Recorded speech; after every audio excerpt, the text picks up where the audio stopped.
est temps de faire le point sur l'actu 100% Vendée de ce mardi. Nous sommes le 4 octobre. Bienvenue à vous sur le plateau de la matinale de TV Vendée. Nous sommes en route pour une demi-heure de direct, de bonne humeur et donc de 100% Vendée. On parle pas mal de sport ce matin, vous allez voir ça, puisque nous revenons notamment sur le lancement de l'Open de Vendée, d'où le décor sur le plateau de la matinale. Nous parlons tennis, évidemment. Un Open sur lequel sont missionnés Aurélien Huard et Alexandre Le Naour. Ils vont nous proposer un résumé en 4 minutes tous les matins à partir d'aujourd'hui. Résumé des matchs de la veille. Et la première, eh bien, c'est donc dans un quart d'heure. Colline Davy, elle nous emmène à la piscine cette semaine pour sa chronique asso. Colline est partie à la rencontre des amateurs de water-polo de La Roche-sur-Yon qui font appel aux nouveaux licenciés pour essayer de monter un vrai club. Du patrimoine également ce matin, mais ça, ce sera plutôt dans le journal dans quelques instants avec la Fondation du patrimoine qui a lancé hier une collecte de dons pour sauvegarder les remparts de la commune de Mervan. On va commencer par parler météo, si vous êtes d'accord, en regardant la carte de ce mardi matin. Et comme vous allez pouvoir le constater rapidement, c'est une carte qui ressemble un petit peu à celle d'hier, avec des nuages sur l'intégralité du département, un petit peu de soleil aussi caché derrière, un soleil qui pourrait prendre le dessus d'ailleurs au fil des heures. En attendant, l'ensemble de la Vendée entame ce mardi sous la grisaille, 13 dans les terres, 14 sur le littoral. Cet après-midi, la tendance s'inverse. C'est plutôt dans les terres qu'il fera plus chaud. 22 degrés du côté de Pouzauges, la Châtaigneraie ou encore les Herbiers, si on remonte évidemment. Toujours des nuages, en revanche, c'est aussi pour ça sans doute qu'il fait un petit peu plus chaud que sur la côte où le ciel devrait être bien dégagé et un maximum de 19 degrés. Passons maintenant aux horaires de marée de ce mardi avec une basse mer qui est prévue en début de soirée et d'ici là nous avons la pleine mer qui est prévue elle en milieu de journée, tout début d'après-midi. Regardez les coefficients. 40-40, ce sont les plus bas de la quinzaine. À partir de demain, ils vont commencer à remonter. En attendant, soyez extrêmement vigilants si en fin de journée, vous envisagez d'aller traverser le Gois, puisque du fait de ces coefficients, il faut se rapprocher au maximum de l'heure de la marée basse. Lançons maintenant la carte des marchés et le temps que tous les rendez-vous de ce mardi s'affichent, j'en profite pour vous rappeler que l'ensemble des cartes marchés de Vendée sont disponibles sur notre site internet tvvendée.fr. Vous y retrouvez notamment nos cartes du samedi et du dimanche. Nous concernant aujourd'hui, où peut-on aller ? Eh bien, du côté de Chaland, de La Roche-sur-Yon ou encore de Talmont-Saint-Hilaire, voire de Mortagne-sur-Sèvre si vous êtes plutôt dans le nord-est de la Vendée. Pour l'éphéméride, il y a plein de fêtes à souhaiter. Regardez, les François, les Oriane, les Francky, les Pachi ou encore les Roxane, tout ça. Eh bien, c'est votre fête aujourd'hui. Bonne fête à vous tous. Le soleil se couchera ce soir à 19h39 en Vendée. On passe au journal.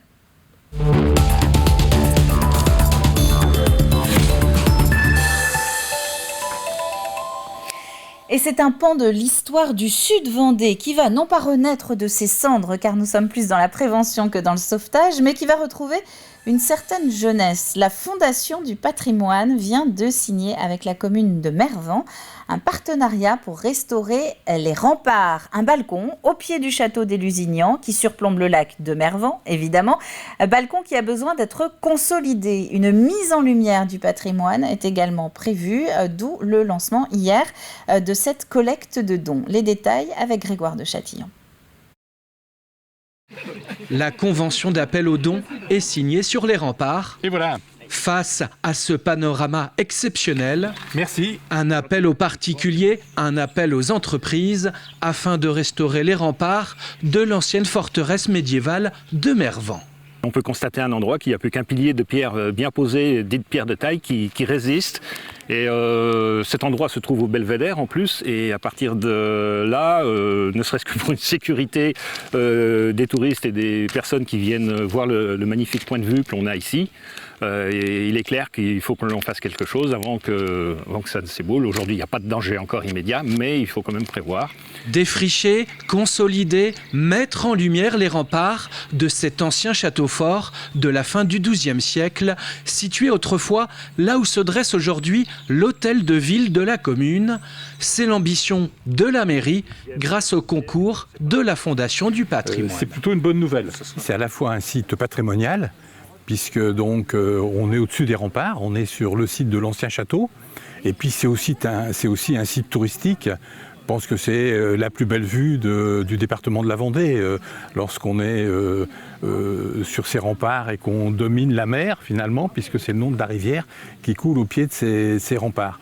Donc c'est une double raison qui a incité la Fondation du patrimoine à répondre à l'appel de Monsieur le maire pour restaurer une partie de ces remparts. C'est la deuxième fois que la Fondation du patrimoine aide la commune de Mervan pour la restauration d'une partie de ses remparts. Un soutien qui a vocation à sauver ce patrimoine afin de le transmettre aux générations futures. La Fondation du patrimoine qui estime qu'un soutien de 70 000 € permettrait d'envisager sereinement la réalisation du projet de défrichage et de mise en valeur de ces remparts du château des Lusignans sur la commune de Mervan. Donc, un mot d'économie à présent avec ce grand salon professionnel qui ouvre aujourd'hui ses portes à Nantes, mais qui concerne également la Vendée.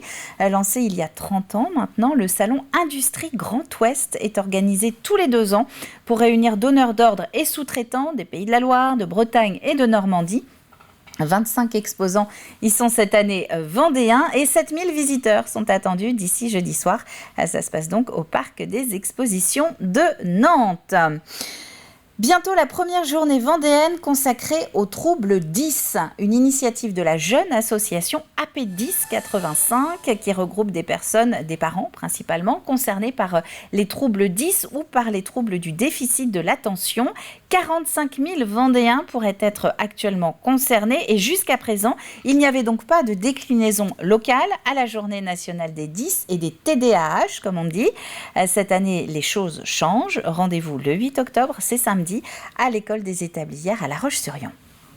Tout le monde peut venir à partir du moment où on s'intéresse, où on se pose des questions sur les troubles 10, où on suspecte un trouble 10, parce qu'on va parler des démarches de diagnostic justement, ou si notre enfant est 10 et qu'on a besoin aussi de venir rencontrer les membres de l'association, parce que beaucoup de membres de l'association seront présents. Donc c'est aussi l'occasion de venir échanger avec d'autres parents sur le forum ou avant ou après la conférence, on sera là.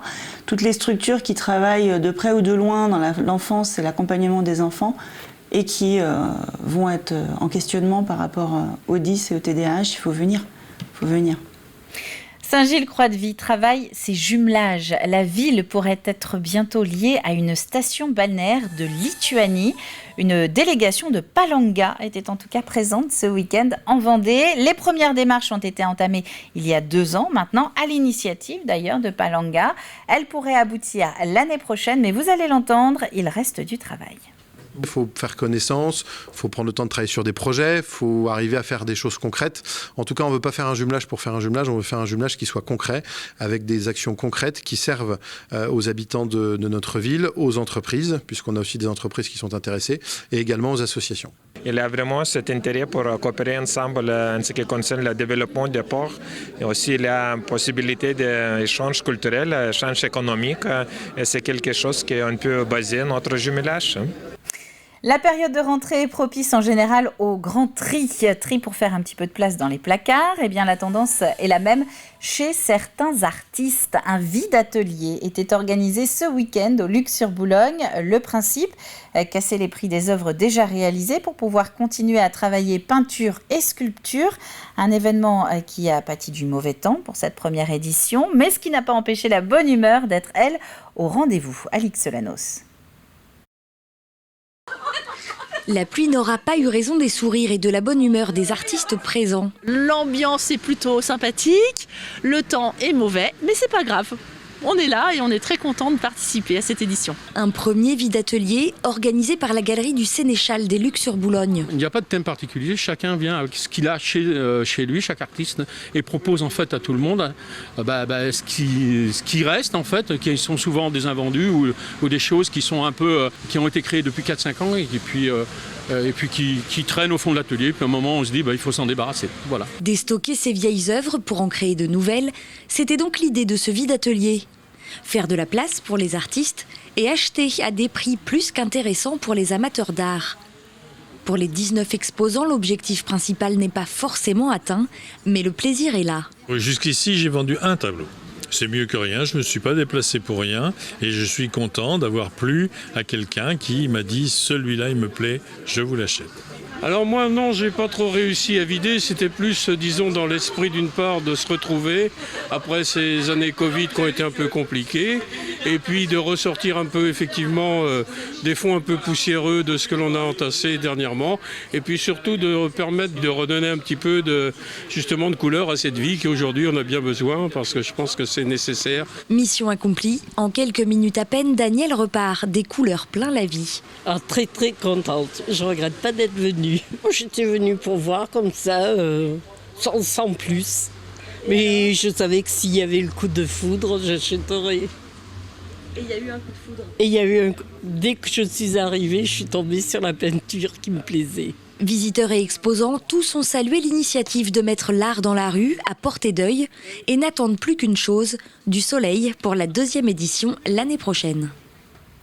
Connaissez-vous Nacéo ? C'est un nom qu'il va falloir retenir puisque c'est celui du futur musée des Sables d'Olonne qui va être dédié à la mer, logiquement. C'est un site qui devrait ouvrir en 2025 et qui va s'installer dans l'enceinte du château de la Chaume que nous voyons sur les images. D'ici là, et avant même de commencer les travaux, des fouilles archéologiques sont en cours et ce, depuis la mi-septembre. Pour l'instant, on a relevé un petit peu de mobilier quand même, donc il y a quelques traces intéressantes. Et puis, on a redécouvert, ou découvert plutôt, les pierres qui ont servi à construire le château de la Chaume. Donc ce château qui s'appelait Château Gauthier, qu'on appelle aujourd'hui le Château Saint-Clair, ce château qui avait été détruit à la fin du règne de Louis XIV et dont les pierres avaient dû être jetées dans les douves, et bien là on les a retrouvées. Donc voilà, il y a quand même des traces archéologiques. Et ces fouilles ne devraient pas retarder l'ouverture du musée car il n'y a pas eu pour le moment de découverte qualifiée de majeure. Ça y est, premier coup droit et premier revers hier au Vendée Espace puisque l'Open de Vendée est officiellement lancé. 32 joueurs qui vont s'affronter cette semaine pour tenter d'accéder à la finale qui est prévue dimanche. Parmi eux, Gilles Simon ou encore Richard Gasquet. Et c'est dans ce décor qu'Aurélien Huard vous a présenté hier soir son 85 chrono, une émission au plateau 100% tennis évidemment, avec autour de la table les organisateurs, le 197e joueur mondial Ewan Furness, mais aussi l'ancien journaliste sportif de France Télévisions, Lionel Chamoulot qui apprécie la proximité, vous allez l'entendre, de l'événement avec les spectateurs. C'est l'occasion de voir un tennis qui est, j'allais dire, plus proche des gens. Parce que forcément, c'est des structures qui sont moins importantes, même si évidemment, il faut respecter les joueurs, respecter un rythme et autres. Mais on a la sensation que voilà, on est un peu plus de façon intime près du terrain. Parce que là, j'étais avec des enfants là tout à l'heure qui sont venus, ils étaient étonnés de voir de près comment ça se passe. Pourquoi ? Parce que souvent à la télé, la balle est ralentie d'une certaine façon par rapport à la vitesse réelle. Et ils disaient, mais des balles à 200 km/h, mais comment ils font ceux en face pour les renvoyer ? Et donc, ils apprennent, les gens qui sont sur le bord du cours, ils se sentent privilégiés et à juste titre parce que justement on est proche de l'action et peut-être, j'espère en tout cas Maxime, qu'il faudra enlever les rideaux pour accueillir plus de monde pour les 3 ou 4 derniers jours.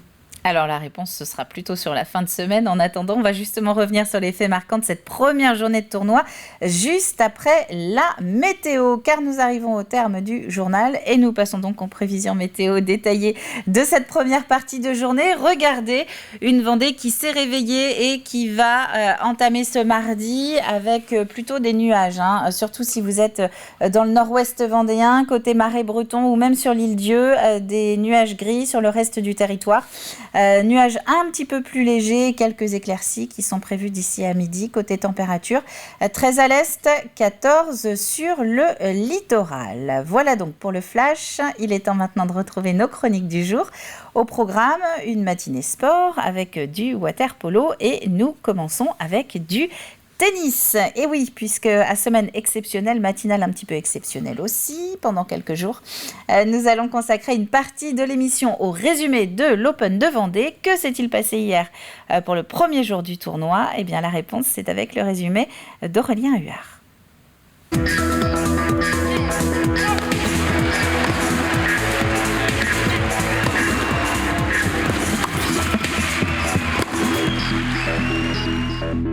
Premier jour de ce 9e Open de Vendée avec la suite et la fin des qualifications. 6 joueurs ont gagné leur ticket pour le tableau principal. Un joueur tchèque, David Poliak, vainqueur en 3-7 d'Enzo Wallart, et 5 Français, Valentin Royer, Jules Marie, Alexis Gauthier, Jürgen Briand et Mathias Bourg. Finaliste au Vendée Space en 2019, il est venu à bout de Robin Bertrand en 3-7, 6-3, 3-6, 6-4 après 2h20 de jeu. Décousu, difficile. J'ai joué un adversaire très fulgurant, donc fallait rester présent, laisser passer l'orage un peu par moment parce qu'il est, il est très incisif, il fait un peu les points et les fautes, donc c'est pas facile. Mais voilà, j'ai répondu présent sur les moments qui comptaient, j'ai été dense, j'ai réussi à mettre plus d'énergie sur le 3e parce qu'il y avait un rythme un peu bizarre, donc voilà, je suis content. Le premier tour a pu débuter en fin d'après-midi avec l'entrée en lice de la tête de série numéro 8, le Tchèque Tomas Matchak, qui a dû batailler pendant 1h49 face au Russe Alexei Batoutine. Matchak l'emporte en 3 manches, 7-5, 2-6, 6-3. Qualification également de l'Ukrainien Vitaly Sachko, numéro 320 au classement ATP. Il a battu le jeune Français Arthur Fils, 18 ans et 316e mondial, en 2-7, 7-5, 7-5.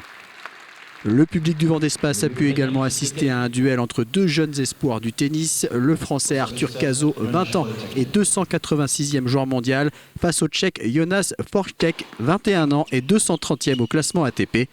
En s'appuyant notamment sur son jeu de service, Cazot domine le premier set, mais laisse revenir son adversaire pour finalement s'imposer au tie-break. Le Français démarre tambour battant la 2e manche, il prend le service du Tchèque 2 fois de suite. Mais Fortek débreak 2 fois dans la foulée. Cazot se ressaisit et break à nouveau pour finalement l'emporter 6-4. Il affrontera Tomas Matchak au prochain tour. Un autre Tchèque qui est 105, qui a été top 100.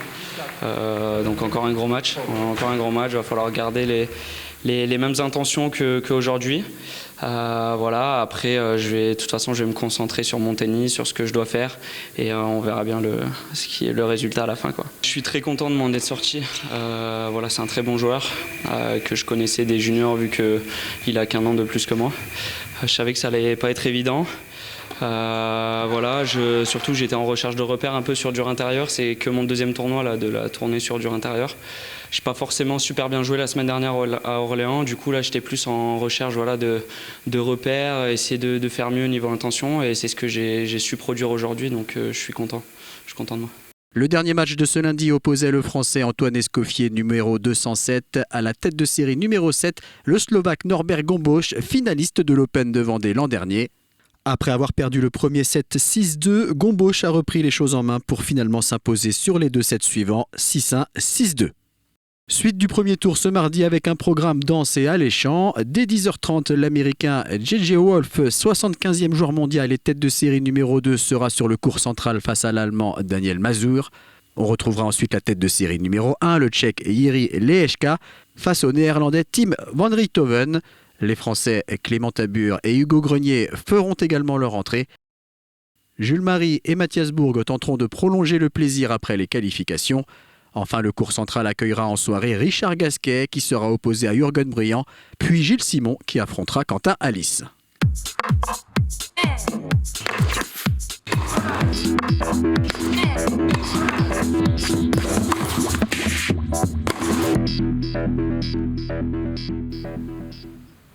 Et la suite, ce sera demain matin à la même heure. Nous aurons notamment les résultats des matchs de Gasquet et Simon. Et oui, s'il fallait en suivre quelques-uns, ils en feraient sûrement partie. On va partir maintenant à la découverte d'une nouvelle asso, si vous êtes d'accord.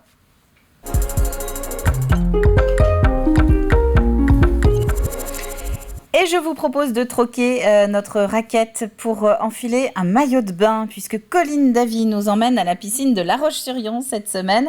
Nous allons aller à la découverte du club de water polo. Il manque des licenciés, alors pourquoi pas vous ? Bonjour la Vendée, aujourd'hui vous voyez on se retrouve les pieds dans l'eau parce qu'on va parler water polo avec l'association de La Roche Natation. Alors c'est quoi exactement cette association ? Donc cette association, c'est à la base pour apprendre à nager, pour les grands et les petits. Et dans le cadre de cette association, on a depuis plusieurs années une section water polo.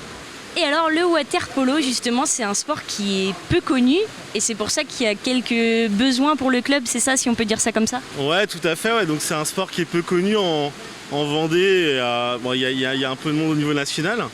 Mais les besoins, oui, si on continue à grandir en termes d'éducateurs et surtout de licenciés. Donc c'est pour ça qu'on va chercher au sein du club des jeunes. On a monté une école de water polo là, depuis cette année, depuis la réouverture du complexe. Donc on mise beaucoup là-dessus.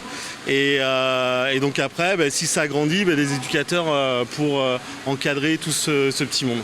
Donc si j'ai bien compris, on manque d'éducateurs à La Roche-sur-Yon, on manque aussi de licenciés, mais pas seulement à La Roche-sur-Yon, il en faudrait partout pour que le water polo perdure en Vendée, c'est ça ? Ouais, c'est le cas, ouais. En fait, on a besoin de licenciés pour faire perdurer le sport, donc aussi bien de La Roche-Nat à La Roche-sur Natation qu'en Vendée, faire connaître le sport.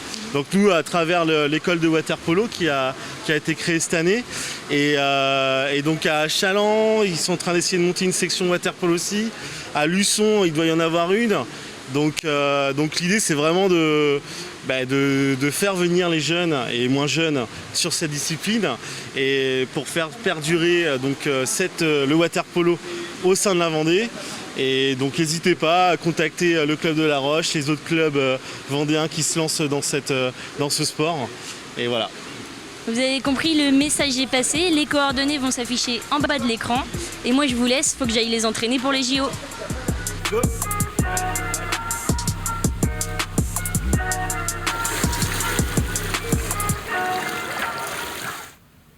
Alors, je sais pas vous, mais moi je trouve que ces images, ça donne envie de se jeter à l'eau. Le water polo, c'est un sport collectif, c'est mixte. Il faut juste savoir nager pour réussir à attraper le ballon sans couler, évidemment. On ouvre le programme télé.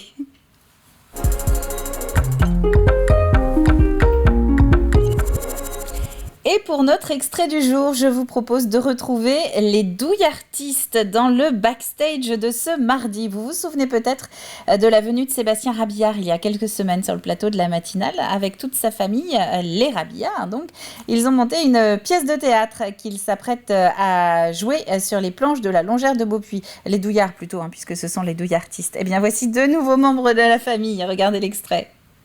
Et dans la famille Douillard, il y a Jessica. Oui. Bonjour Jessica. Bonjour. Il y a Michel Douillard. Bonjour. Salut Michel. Comment c'est arrivé dans votre famille, cette association ? Alors, c'est arrivé en en parlant beaucoup dans nos repas de famille et même des fois après les scènes de théâtre, parce qu'on est plusieurs à faire du théâtre déjà, dans diverses communes. Et bien souvent, on en parlait. Et un jour, on s'était dit, ça serait bien de jouer, mais tous ensemble, quoi, faire en famille, quoi, comme on l'a fait, quoi. Alors ça, on a commencé un dimanche soir en février 2016. Oui. C'était à la maison chez nous. Je jouais à Dompierre-sur-Yon. Voilà. Donc c'était après la représentation. C'était tous rassemblés comme on fait souvent en famille. Enfin, on était peut-être une petite dizaine et on reparle encore de cette chose. On ferait bien. Et là, on met carte sur table. On commence à dire bon, il faut plus faire qu'en parler. Il faut agir, quoi. Et alors, on a commencé à prendre des décisions. Bon, déjà, on n'était qu'une dizaine. Il dit, il va falloir en parler en famille aussi, voir si tout le monde est d'accord. Alors, c'est ce qu'on a fait. On a fait une réunion de famille pour en discuter. Et de là, on a formé un bureau, enfin, une association qu'il a fallu donner un nom aussi. Alors, on a pris plusieurs noms, on a choisi des noms. Et Douillartiste, est sorti, quoi. Et mon petit doigt me dit que la quasi-totalité des représentations des douilles artistes affichent complet. Néanmoins, vous pouvez retrouver l'émission intégrale de Backstage tout au long de la journée sur TV Vendée et à la demande sur notre chaîne YouTube ou le site internet. Quant à nous, on passe au jeu.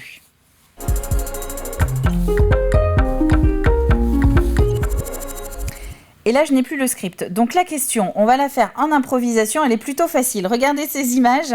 Vous allez avoir jusqu'à vendredi pour me dire qui est le vainqueur du tout premier Open de Vendée. Ce qui m'a permis de retrouver ma feuille. Qui est le vainqueur du tout premier Open de Vendée? Hier, on vous a donné des indications sur l'année justement concernée. J'en rajoute une.